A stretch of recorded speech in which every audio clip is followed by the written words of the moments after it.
Chapter 23 The Red Coat. If time truly stood still in Neverland, nothing at all would happen. A lion's open mouth would never close in a bite. A ravening bear would stand still, like a stuffed exhibit in a museum. But time never stood that still in Neverland, not even before. Things happen all the time in Neverland, and some are wonderful, and some are utterly deadly. 2 seconds more and they would be cat meat. 2 minutes more and they would be bones. They were outnumbered. Just one of the bears could have outnumbered them all by themselves, but there were 5 prancing in dance time. 1, 2, 3, 1, 2, 3, as once they had in the ring. The lion's hot breath smelt of dead rabbit, and there were bird bones between the ponies' pin-sharp teeth.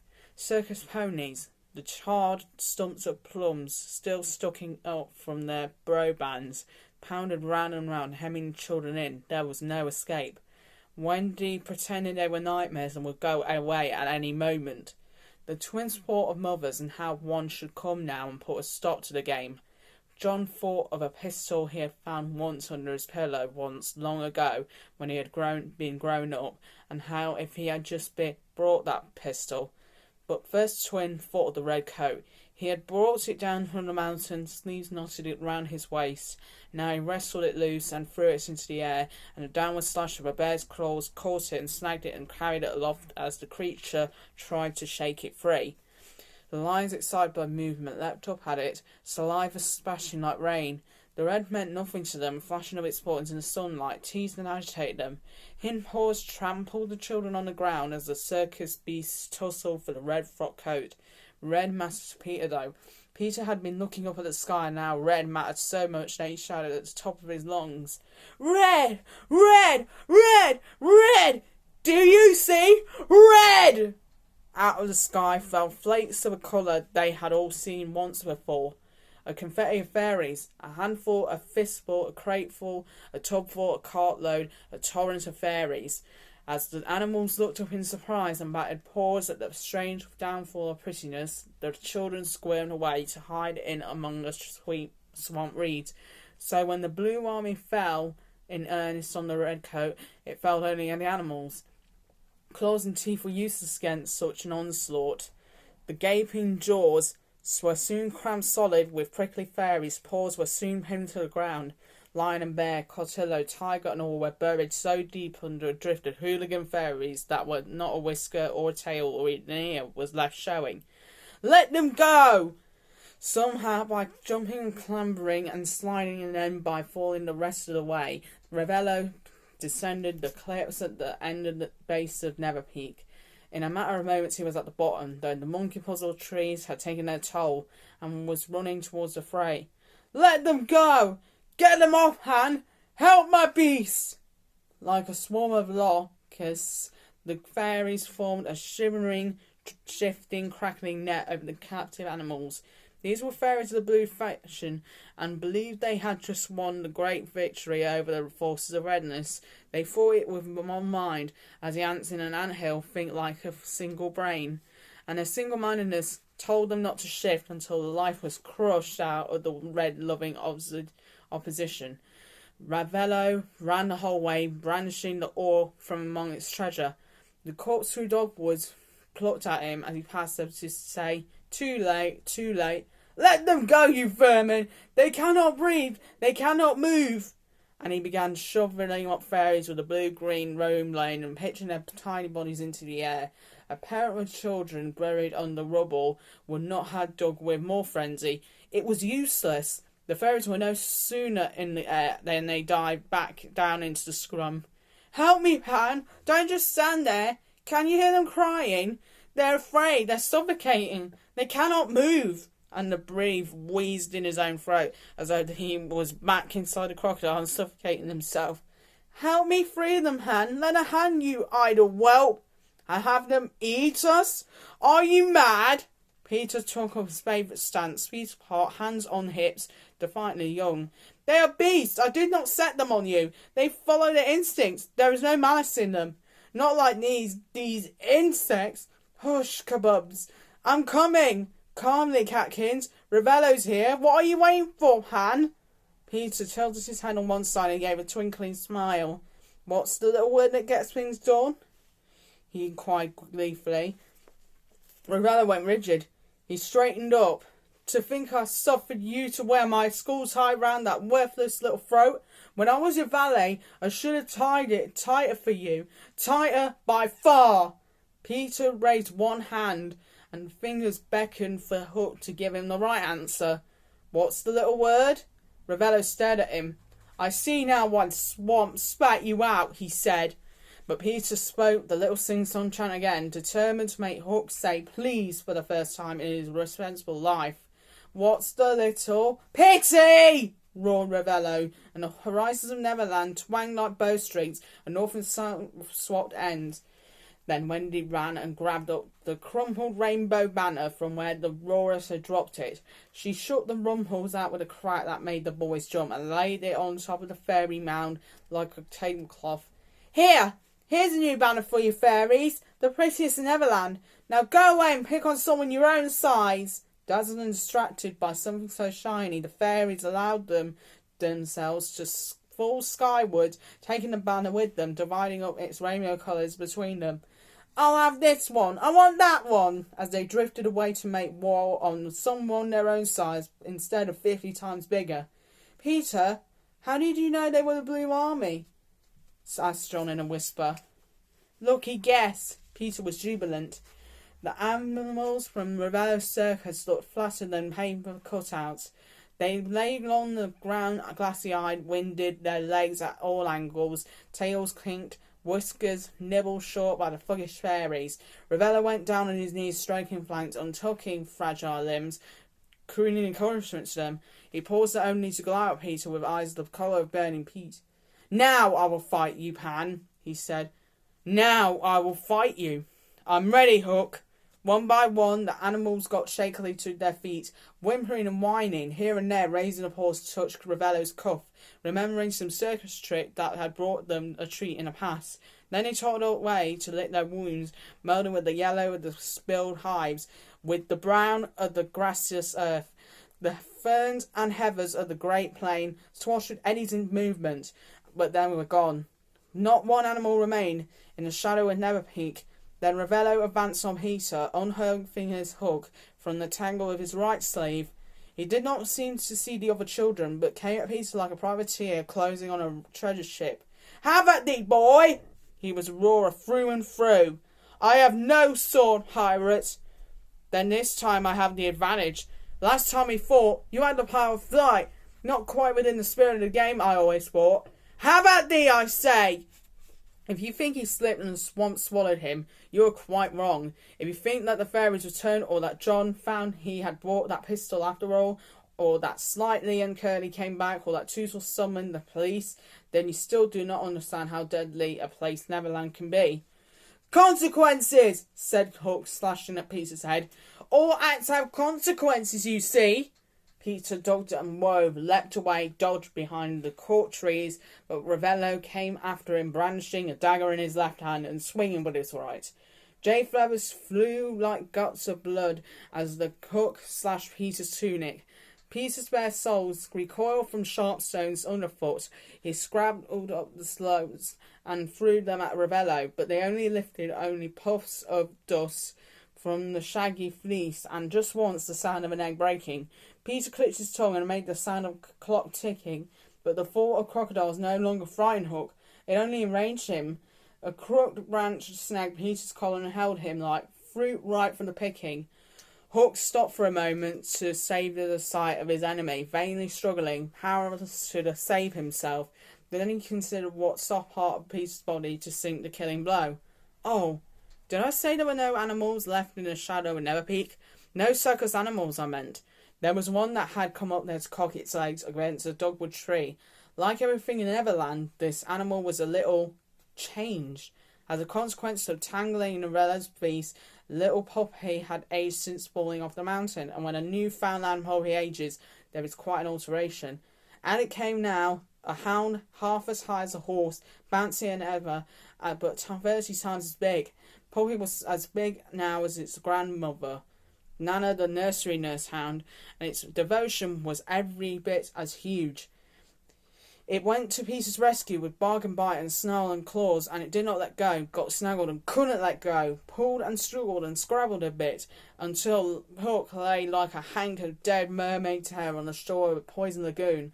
John gathered up the treasures scattered between the red swamp and the trees, cups and trophies and caps. He looked around for someone to carry it all in, and found the red coat lying ripped and discarded on the ground. "Leave it," said Pan, generous in victory. "It is not my kind of treasure. I do not need it." And that was true, because the boy in the livery tunic had bare feet, and cake in the mud showed no likeness at all at Captain Hook. "Leave it all." Nurse Tootles might have liked to practice bandaging or making a sling, but she did not have the courage to go anywhere near the unravelled man on the ground. So it was Wendy who finally went and crouched down beside Ravello. She had sewn pot holders. She had sewn tray-hole clothes and aprons. She had once even sewn a boy's shadow back on when it came adrift, but her powers of needlework did not stretch to this particular piece of mending. "Are you dying, Mr. Ravello?" she asked. "I fear, lady, that I am undone. Yes, I thank you for rescuing my animals. It was a little bit our fault they got squashed." She tucked the blue-green owl under his arm like a hot water bottle and stacked the trophies and cups in a shining silver pyramid where he could see them as he died. "Some of these got rather bent, I'm afraid. Their worth is not in their condition, madam." His eyes rested on them with ineffable joy. "You know, I may return them if ever I am invited back to address the School of Speech Day." "That would be a very interesting speeching day, Mr. Ravello." "Hook! My name is Hook, madam. Captain James Hook." Wendy reminded him of Dr. Curley's advice. "Sleep is a great healer, you know. You should sleep." For a second, Hook's eyes flashed bitter resentment. "Madam, I have not slept for 20 years. Not since the crocodile." "I expect that's because you haven't had anyone to kiss you goodnight. Not since the crocodile, anyway." The great straggling tangle that was James Hook riffed like an old fishing net caught in a rising tide. His voice was weak, but there was no mistaking the strength of his feelings. "Madam, I have never had anyone kiss me goodnight. Mine was not that breed mother. In any case, it would be vulgar, namby-pamby, and sentimental, and not quite manly." Wendy nodded and patted his hand. "But worth a try?" "But worth a try," conceded Captain Hook. So even though he was the bloodthirsty pirate on all the seven seas and hated her friend Peter Pan more than death itself, Wendy bent and kissed Hook on the cheek, then covered him over with the rags of the red frock coat. "Good night, James," she said in her most motherly voice. "Sweet dreams." Then she left him alone, knowing that death would be along shortly to cradle him in gentle and forgiving arms. Peter saw it, and he was furious, really quite astonishing furious. Considering he was no longer wearing the red frock coat, his cheeks flushed and he called Wendy a traitor. "Hook is the enemy! If you are nice to my enemies, you must be my enemy too!" And he went for his sword. He had no sword, of course. He looked at the others, but they had no swords either, because Aurora's had taken them all. Besides, no one wanted to lend Peter a sword for the killing of Wendy. Unfortunately, Peter was not deterred. With every passing hour, the power of the imagination was returning to him. So he simply unsheathed an imaginary sword and used that. "Oh, Peter, no!" to cut a door in the air. "A French window for me, if you please," said Wendy defiantly, and Peter, taken aback, made the door into a pair of French windows instead. "Wendy, darling, I banish you to Nowhereland for giving succour to the enemy. Go now!" "The door jambs are not straight," said Wendy, and folded her arms. John sprang forward and opened the doors, but not because he wanted his sister to be banished, but because he had been nicely brought up and knew to open the door for the lady. There was a look of stricken mystery on the twins' faces. Wendy politely thanked her brother and stepped through the French windows held high. Peter Pan had been expecting her to beg forgiveness and speak the little word that yet things undone, but now she was outside in Nowhereland and had not said sorry at all. He fumbled sheathing his imaginary sword and dropped it on his foot, and because he could not think what else to do, he shut the French windows and shot the bolts top and bottom. Tootles burst into tears. Wendy did not look very punished. She did not even look very banished, standing there on the far side of the door with her arms crossed. "Stand away, please," she said sharply, and the boys stepped smartly backwards. Even Peter Pan, Then Wendy bent down, picked up an imaginary boulder and hurled it through the imaginary French windows. There was the most tremendous smash of breaking glass. "Marsh and tosh," she said, stepping through the wreckage of glazing bars and locks and bolts, being careful not to tear her pirate flag dress on the jagged glass. "Sometimes, Peter, you are such a ninny." John had never heard his sister say either "bosh" or "tosh," and certainly not both at once. His mouth dropped open, and he thrust some imaginary glass out of her air, as Wendy led the way briskly along the narrow pathway and out of the shadow of Neverpeak. The others fell into step behind her. "Should you have done that, sis?" whispered Pete's first twin. He had to trot just to keep up. "It is quite all right," said Wendy. "I bent my knees and kept my back straight. I know how to be very careful lifting boulders," and beyond that no more was said. By the next day Peter Pan had forgotten all the quarrel. He was always good at forgetting things he did not want to remember. Chapter 24. Back Together. Having neither the power of flight nor a ship to sail, the company of Pan knew they had to walk clear across the island to reach Neverwood again. Without the power of the flight or a gift of fairy dust or the company of half the company, it seemed a very long way indeed.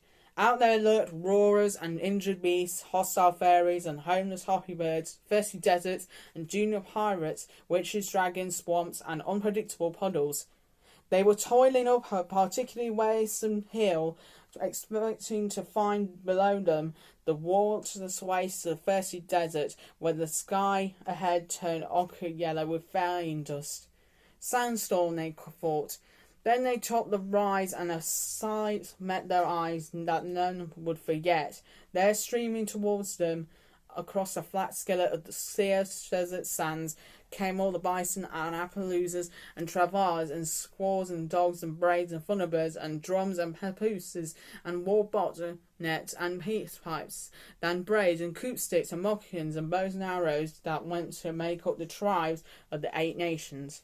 The smoke signals Peter had sent from the top of Neverpeak had not been smudged out completely. Now tribes from north, south, east, west and all the other place came thundering over the thirsty desert as fast as their Appaloosas and bison would carry them. At the sight of Peter and his fellow explorers, they began to bang on their shields and drums and papooses and so forth in a triumphant chorus of greeting. The tribes threw a hot lash for the League, a party that consists of eating and drinking and giving away most of their belongings. They gave a lot of these to Peter and Wendy and Tootles and twins and John, who was thrilled to the core, but sadly, because they had nothing of their own to give, the children had to give away the gifts they had just been given. At the feast that followed, a lovely princess came and smeared their faces with war paint and told them that now they were honorary members of the 8 nations. "Hello, Tiger Lily," said Peter, but the princess looked at him strangely and said she was Princess Angapus, actually. "I could never remember names," Peter said, "or faces." "Twins, whatever is the matter?" asked Tootles. "Just because you had to give away those Bowie knives." But the twins were not crying because of the Bowie knives. They just remembered riding on an omnibus to Putney and falling asleep and waking to find themselves wearing more paint. "Will we ever see Putney again, Wendy?" they asked. Wendy put on her most businesslike face. "We shall just have to wait for the fairies to stop quarrelling and for our shadows to grow back. Look, yours are starting to come already." The twins brightened then, of course. Their shadows stopped growing again, which rather defeated Wendy's efforts. They travelled on in a cloud of dust with an escort of 8 nations, not to mention bison, through the elephant's graveyard, over Hostel Pass, and the primeval ruins of Never City and the groves of Academy.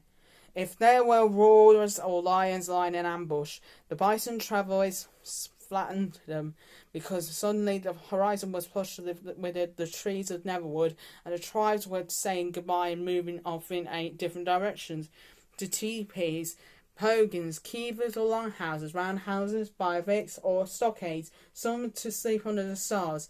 "Where will we sleep tonight?" asked Tootles. The Never tree still lay where it had fallen in the storm, like a giant crossing out.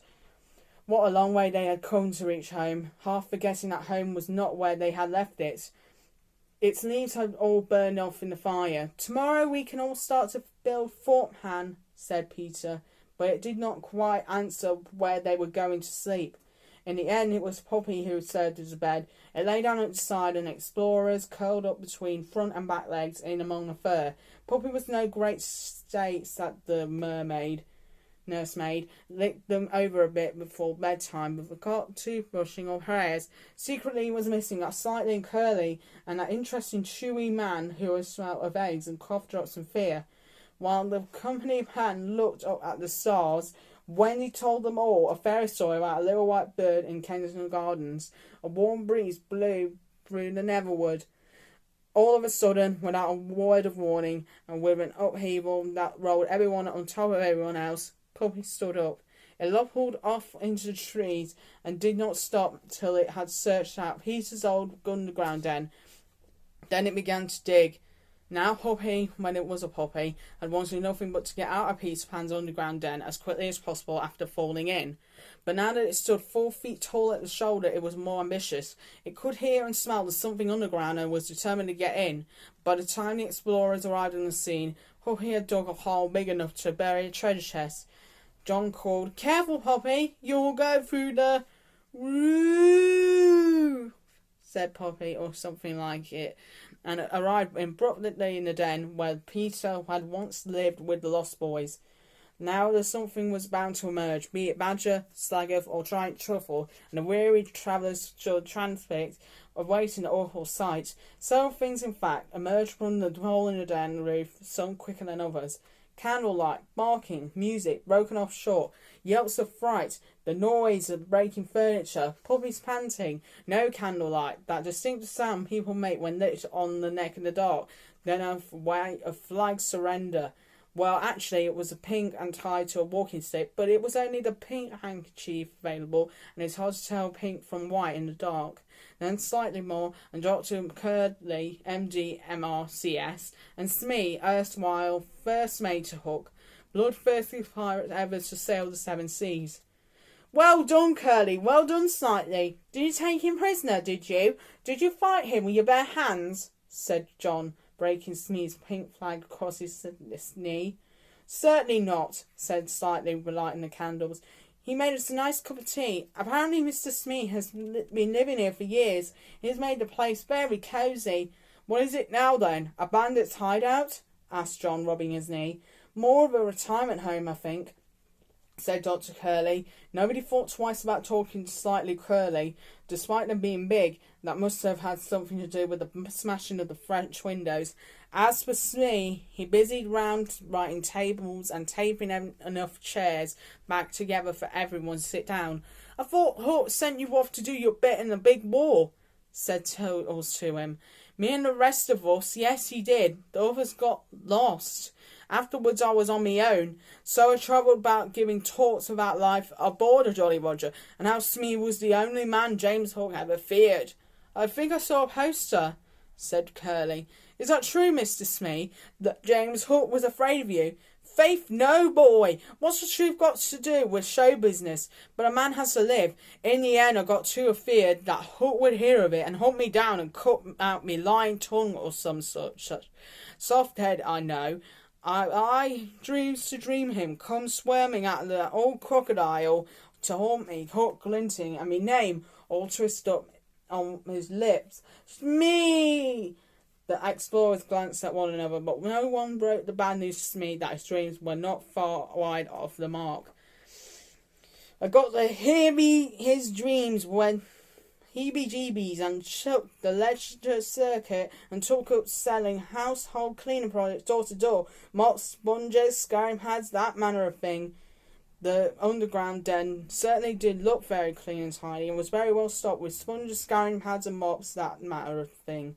"But I miss this place, Neverland, I mean." He looked about him as though the small earth-walled burrow where he lived contained Neverland entire. "So I nipped a prow and sailed back here." "But you want a child," said John, impressed. "Nah, but there was a shortage of pirates, thanks to you lot. So I got permission. I kill for chocolate money. Reckon that makes me near enough a lost boy." "But you don't work as a pirate anymore." "Nah, I gave it a try, but my heart wasn't in it somehow." Not without a captain or a ship. Stocky calls round sometimes with rum and scones. We spin a yarn or two. Generally there is not much I miss, though I'm rare fond of talcum powder, and that can't be had in Neverland. Not for real money. Well, not even for chocolate money, which is astonishing.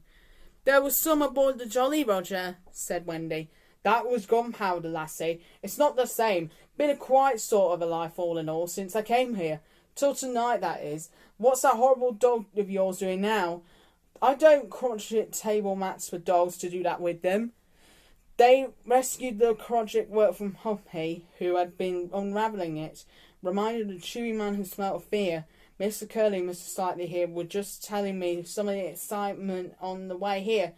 Go on, won't you, gentlemen? And so, despite the interruption of the roof falling in and the sudden arrival of Peter Pan and Co., Curly and Slightly took up their story again. We were walking back from Neverpeak towards the reef, thinking to build a raft or signal a passage ship, I don't know.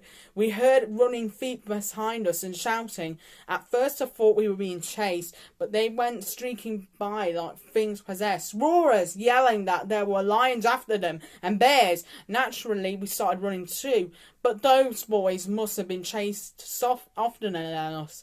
Because we were left trailing, they tore on like madmen, not looking where they were going, right, Slightly? We shouted warning when we saw where they were heading, but they were too busy running straight into the maze of witches. We never saw the lions, did we, Slightly? No, but we saw the witches. They were on the roarers in a twinkling. It was horrible. Those women lifted grown lads clean off the ground, had them so tight they stopped struggling inside the minute. We hid, didn't we, Slightly? We should have tried to rescue them, but we hid. I would have played my clarinet, but I hadn't the breath for it. So we hid. We did. Two of us could not wait. And did the witches eat the roarers? The two were slow to answer. They were picturing once again the horrific roundup in the maze of witches. As one by one the roarers were captured, they could not forget the women's shrill shrieks of triumph, their plunging faces aimed at throat or nose or ears, difficult to tell from a distance, and the way each prisoner gradually stopped struggling and went limp within the clutches of his captor. Slightly and Curly sank their heads in their hands and rocked with sorrow as that they had not done more to help. Smee, meanwhile, ate a muffin. Poor souls, he said through a cheerful mountain of crumbs. Now I suppose they will have to go through it all. The baths, the haircuts, the kisses, the night-night songs from people as couldn't carry a tune if you give them a bucket. All those satchels and chest robes and woolen swimming drawers and great aunts. Tabokia!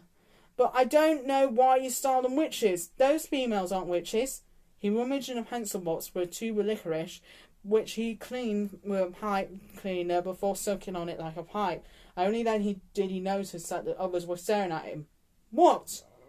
But it's called the Maze of Witches. Of course they are witches, said Tootles. Smee snorted scornfully. Who told you that? Captain Mr. Ravello, the circus master, told us, said John, drowning out Tootles, and he recounted the sad story of nursemaids sacked, turned out of doors, mad with hatred and seeking revenge on the children of Neverland. Maze of Witches, he called it. Perhaps you're thinking of some other place. Smee bit off the end of his licorice pipe and chewed it till his spit ran back. Stripy rocks all carved out by water, close by Grief Reef. Your Mr. Ravello don't know his witches from his wats, don't know his aunts from his bulbos. That there's the Maze of Regrets. Nursery maids? Codswallop! No hide servant would set sail over stormy season and open perambulator. Not out of hate, not out of anything, nah! Those ladies, they are the heartbroken. There's none other would make a voyage like that. They do what they have to do. Instinct, see? Can't help themselves. They do anything, mothers would. Chapter 25. The Heartbroken.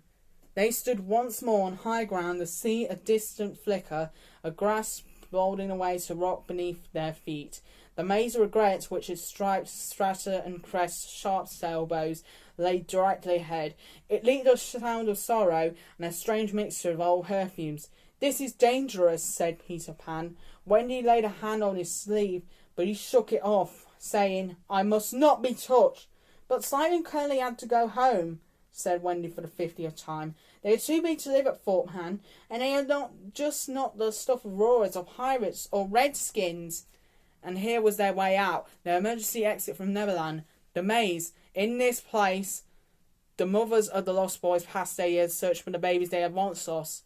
The carelessness of nursery maids could not be blamed in every case. Lots of parents cannot afford nursery maids. Even with parents in charge, babies go missing, fall out of prams, or run away with the bathwater, or get put out instead of the cat.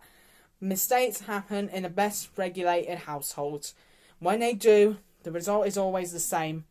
Somewhere, a mother packs herself a bag, pushes the empty pram to the local docks, Grimsby or Marseilles or Valparaiso, and sets sail. Keeping the red boys to a prow and the green boys to a stern, she goes in search of a lost boy. In a place worn smooth by millions of tears. Without the magic to advance further into Neverland, she ends up here, in a maze of regrets, living from day to day on egg and cress sandwiches and the hope that her little boy will one day come whistling round the next corner in a maze.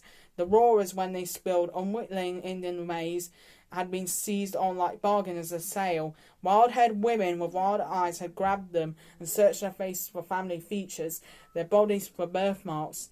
Youths who had tried never seen even to brush against one another, who had been stroked and kissed and hugged, washed with tears and wiped clean with lace handkerchiefs.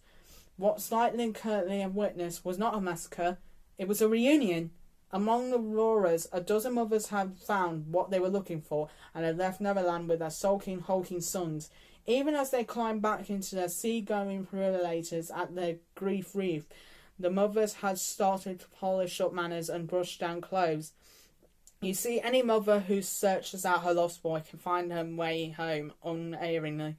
The voyage might be long and dangerous, and tankers and luxury liners sometimes run them down in the sea lanes, but their homing instinct is as strong as that of Canada geese or messenger pigeons.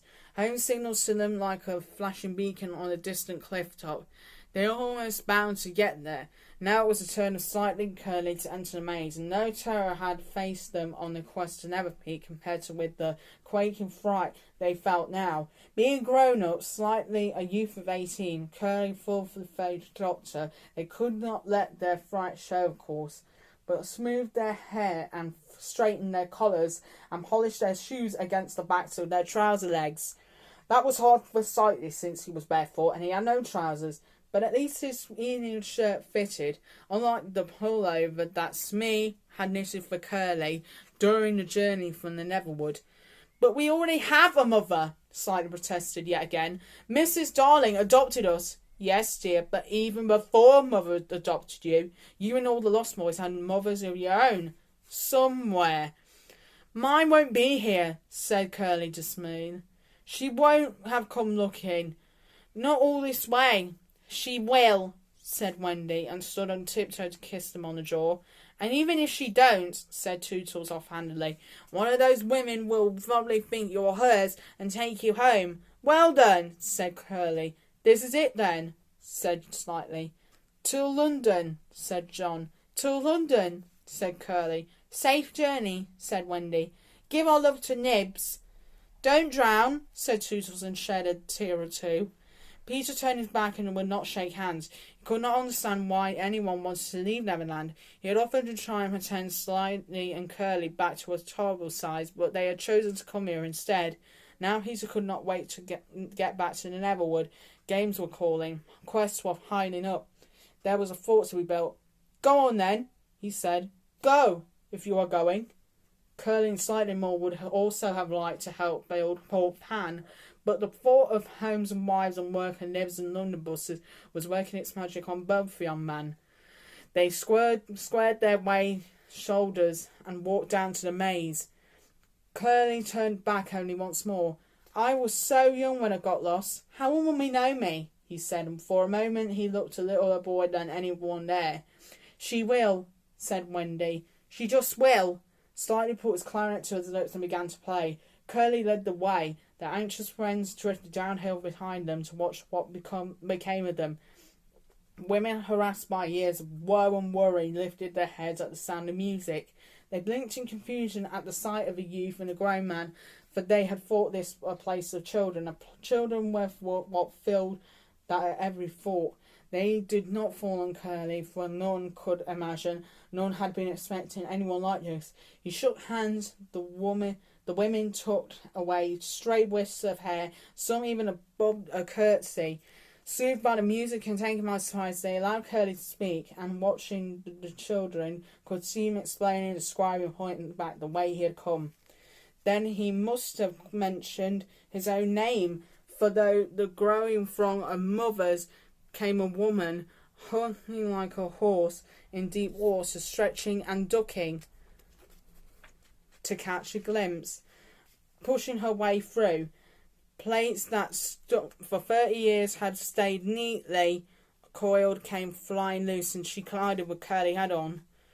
The League of Hands shut their eyes, and when they opened them again, Curly was helping his mother to refasten her hair. Slightly looked up from a particularly different key change on the clarinet to find a thin woman with long thin fingers and a thin, artistic face staring at him.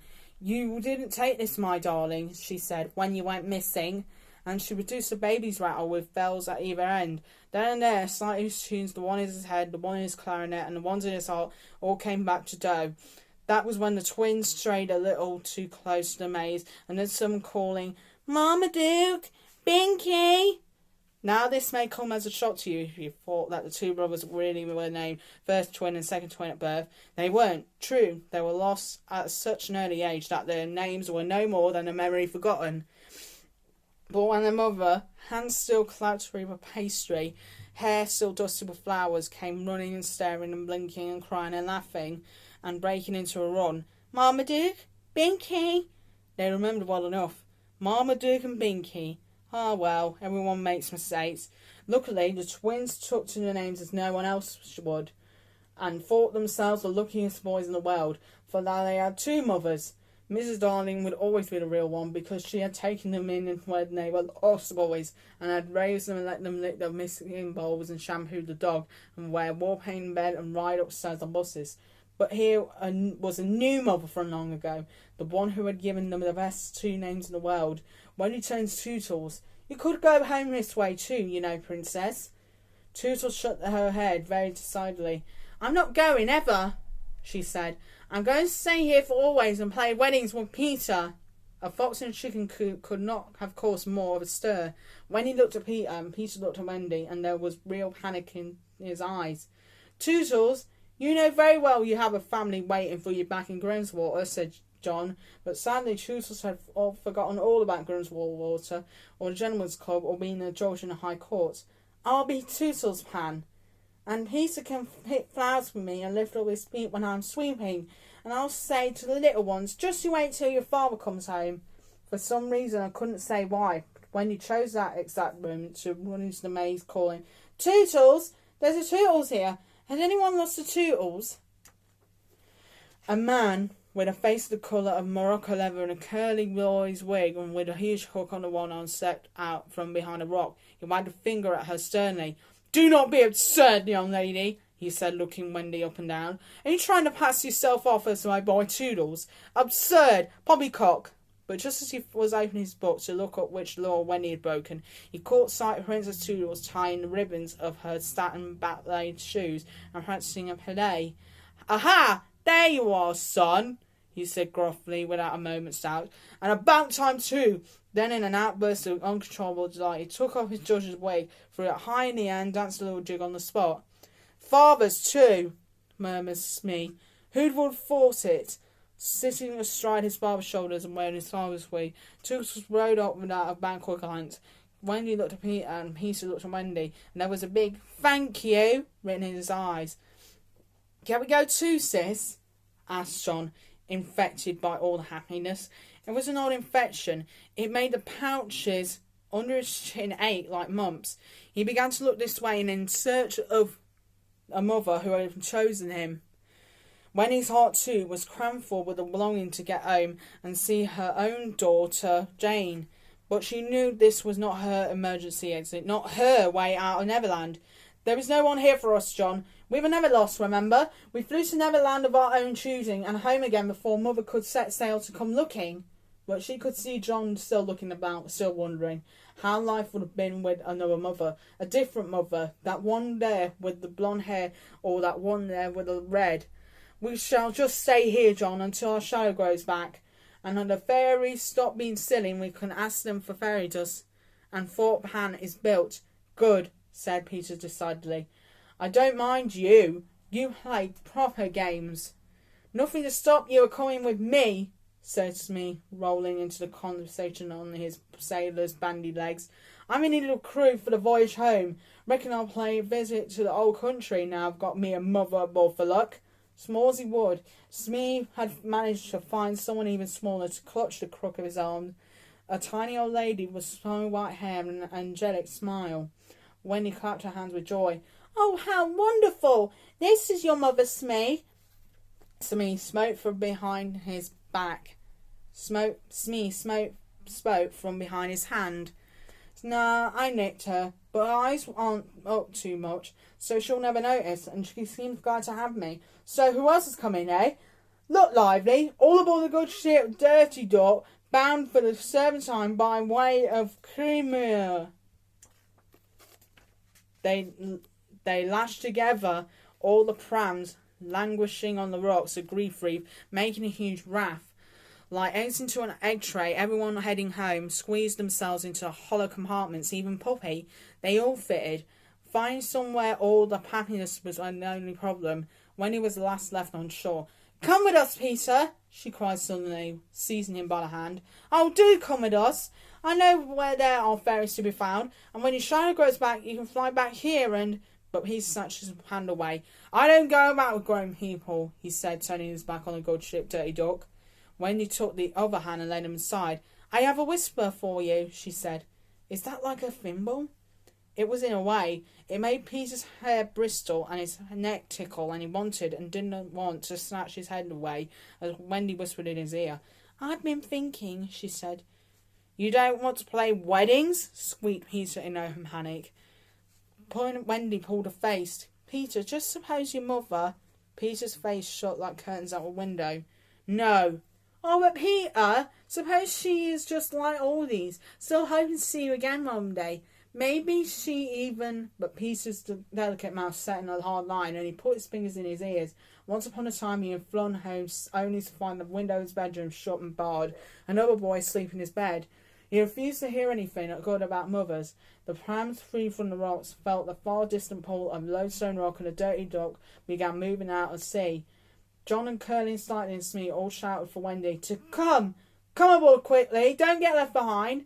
For a moment she did not think she could leave him. Her little friend Peter, as wild and fragile and beautiful as an autumn leaf blown by the wind, she did not think she could bear to miss all the games that were calling, all the quests that were piling up. She realised she did not even know where Thorpe Han would be built, up in the treetops, or jutting out from the precipitous cliffs, or standing on stilts in the lagoon.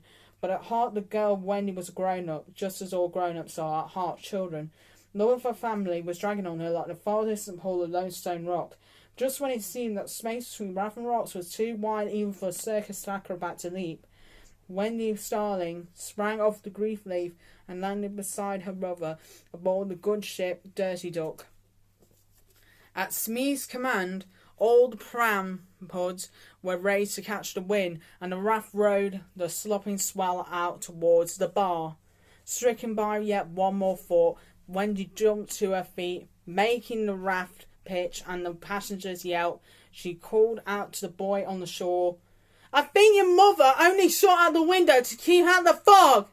She saw Peter lift his hands to cover his ears, but it was too late. His fingers curled to fists, as if caught their words out of the air and caught and heard them, like it or not. Wendy waved and went on waving until the dazzle of the water filled their eyes with dark. Peter watched the raft all the way out to the bar, watched it until the dazzle of the water made it disappear. As he turned with a skip and a jump to set off on the long walk back to Neverwood, he was surprised to find a little thrill of fresh-grown shadow rippling around his feet. No time to wonder what sadness had made it grow back. Games were calling, quests were piling up. Meanwhile, not very far away, an old enemy lay along the ground. He lay so still that you would not have thought him dead. But despite his injuries, Ravello had not died. For the first time in 20 years, with his second best coat for a blanket over him, and when he's kissed on his cheek, Ravello slept, asleep deeper than a lagoon. Sleep is a great healer. People are always saying so. He dreamed strike rocks with crests as sharp as elbows, grooved into gullies by a million tears. On the top of one such crest stood a woman, ragged striped skirts drawn up at the back, a long and swan-like neck. But beautiful once, she looked now like some statue in a public park worn by wind and weather, and her face was so sad, so very sad, eyes roaming to and fro, searching for something or someone. Voice brittle as a leaf crystal, she called over and over again, "James! James! Where are you, James?"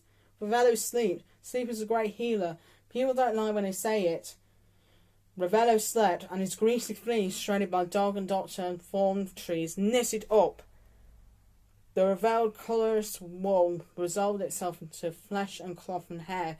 The shining riglets returned, scars smoothed. Even the colour of his eyes shifted along the spectrum from earth brown towards the brightness of blue. What unravelled instead was the softness of his assumed name. Ravello lay in the bed, the hard, sharp shape of the old one, Hook. When after 20 days a man woke, it was James Hook, who sat up and cursed the harness to the ground. James Hook, who clutched the skull cup to him in fierce rapture. James Hook, who took bearings from his metal compass of the heart. James Hook, who did his arms into the sleeves of the scarlet frock coat. It became him well, and he became it. Clothes can do that. When he glimpsed at his shineless crocodile boots, the past came back. I remember nightmare. "How about you, cock-a-doodle?" The words emerged like heat from an opening furnace. "Revenge will be sweet when we two next meet. How about you, piece of pan?" Afterward. You are quite right. There was a lot of explaining to do when they got home. Imagine their mother's surprise when the twins took her by each hand and trotted her home to Chertsey. Imagine her astonishment when they took out front door keys and let themselves in, calling, "Hello, Daddy's back." Imagine what she said as she watched them swap clothes with their little ones and grow back. Gracious goodness! Into small-sized men. Their children had the word or two to say about it as well. "You took my school uniform. I got in awful trouble. Should have taken my green pyjamas out, not my red nose. Not my red ones. My red ones are my favourite. There's mud on my ballet shoes." That was at Tootle's house. "That was my best rugby shirt." That was at Curly's. "And oh, Daddy, you grew the puppy." That Nib's house. Nibs drew his children onto his lap and said to the visitors, tell us everything that happened." You might think that the amazed mothers felt cheated to see their lost boys grow suddenly to manhood. But no, better by far to find a lost son, whatever age he is, than never to find him at all. Slightly, with no wife or children to go home to, Sadie was 18. He did not even tell his Neverland mother he was a baronet, in case she bought a bulk of etiquette and made him act like one. Just once he slipped away to the jazz club to play the clarinet, but when the lights dimmed and the spotlight shone, he could find that he could not play the blues anymore because he was just too happy. So he joined a dance band instead. As for Wendy and John, they gathered up all the dregs of their troublesome dreams, their hats and arrows and sabres and pistols and hooks, and gave them to Smee, who opened up a party shop in Kingston selling souvenirs of Neverland. Of course no one believed there was any such place except the children who bought the souvenirs. And over the while, Wendy told Jane everything, naturally. A memory here, an adventure there. Jane thought they were bedtime stories she was hearing when she told them back to her mother. She changed bits she did not like, and added things that had not happened. When he said nothing, it was lovely just to hear the words bouncing round the bedroom again. Neverland, Peter, and Dookadooey, which was the best Jane could doodle-do. Perhaps what happened to Neverland wasn't Hook's fault at all. Oh, he would love you to think it was, but maybe it wasn't the bottle of mischief in his bread pocket that leaked out and poisoned Neverland. Maybe flying debris from the big war, shrapnel and bullets and such, made holes in the fabric between Neverland and this world. Dreams leaked out through the holes, grown-up mess leaked in, and that's when the summer lands were spoiled. For a few ticks, time moved on where time was never meant to, and summer turned to autumn, and drought slithered in, and friends grew cold. Whatever the cause, it did not last. You know how bruises fade, black to purple, then greenish and blue, last of all yellow. Well, Neverland healed up just like that. The snow melted and watered the thirsty desert. The springs welled up and refilled the rivers. Burnt Neverwood regrew. Finally, the yellow sun came out and lingered, sometimes for days on end, because it was enjoying itself too much to go to bed. The lagoon shimmered with fish and sunlight and mermaids. Villains moored up. Lost boys and lost girls found their way to Fort Pan. Mothers came looking for them, of course. The tribes held potluck parties and gave away everything they owned, even quite a lot of things they didn't, out of sheer joy. The fairies called a truce, though for a long time marauding bands of dandies went about ripping the rainbows out of waterfalls to sew to tunics. Never mind, the waterfalls healed up too. Hand in hand, Tinkerbell and Firefly crawled away here and there, everywhere in Neverland, inventing new colours, playing Chinese checkers with the stars, and nibbling the needs out of Wednesday to make it easier to spell. They set up in business, selling dreams to roarers and pirates in exchange for belt buckles and buttons. It was a dangerous line of work, especially catching dreams with a tripwire and a net, but the two fairies were so happy that they decided not to get killed for at least 100 years. As with Pan, it took an age for his shadow to grow all the way back, because he was so rarely sad. Only when he thought of Wendy and of others did a little more darkness flap out behind him, a leg, an arrow ace, a sword arm, so he was confined to Neverland, unable to fly, and the darlings saw nothing of him from one summer to the next. Don't worry though, his shadow is all there nowadays. He can fly as far and as high as he chooses, faster than dreams can flicker through your head, further afield than Fondington or Grimswater. He has never broken his terrible habit of eavesdropping, so maybe that wasn't the rustle of pages you heard while this story lasted, but Peter Pan himself listening in. In exchange for a story of yours, he might show you his first, most prized possession, James Hook's Map of Neverland. In exchange for a smile, he may show you Neverland itself. The end.